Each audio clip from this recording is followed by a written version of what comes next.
It is in this document of 52 pages that priorities for the next financial year are outlined.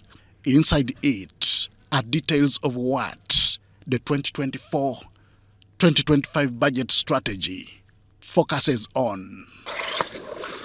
One of the areas of emphasis is climate-smart agriculture.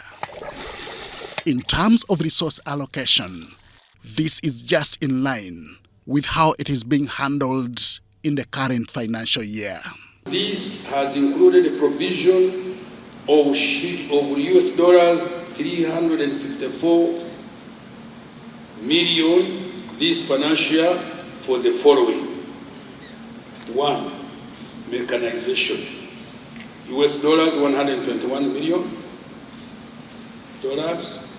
2.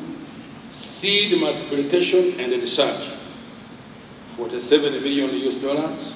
3. Scaling up small-scale solar power irrigation, US dollars 62 million. 5. Fisheries, $50 million. 5. Pests and Disease Control, 37 million US dollars. 6. Storage, particularly of agricultural inputs and certification, $37 million. In doing so, the proposed reorganization of the existing resources across sectors will deliver Uganda's quest for agro-industrialization. In conformity with the presidential directive on the realization of the real economy through industrializing agriculture. 2. Accessing recapitalization of EDB and UDC to support the NDP3 agro-industrialization program. Good as it sounds, this may come with costs on the environment.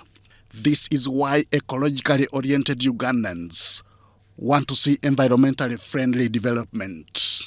I am sorry to say that the people of our generation, with the current generation, have been too greedy to pursue development at the expense of environmental conservation.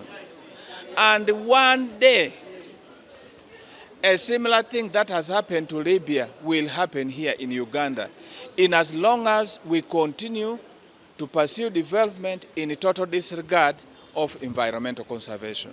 Since we have provided for a certificate in the law that there must be substantial amount of money every year in all the annual budgets of government to address climate change, we want to see this happen in the next budget, because it is the only way we can help to address some of the challenges that can actually befall on our economy.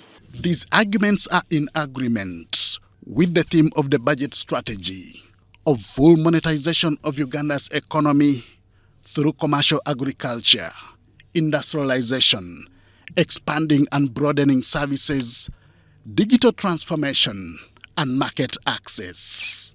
Ladies and gentlemen, a big proportion of our economy is still raw material based.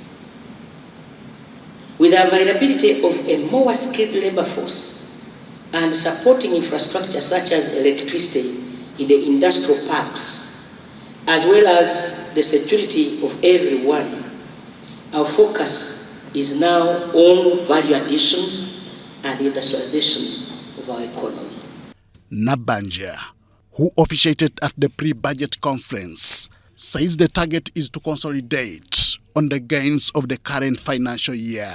He has also challenged government to ensure that we realize a 10-fold gross domestic product of US dollars 550 billion over the next 10 years. This will require doing business differently across all institutions of government over the next 10 years. It's not going to be business as usual.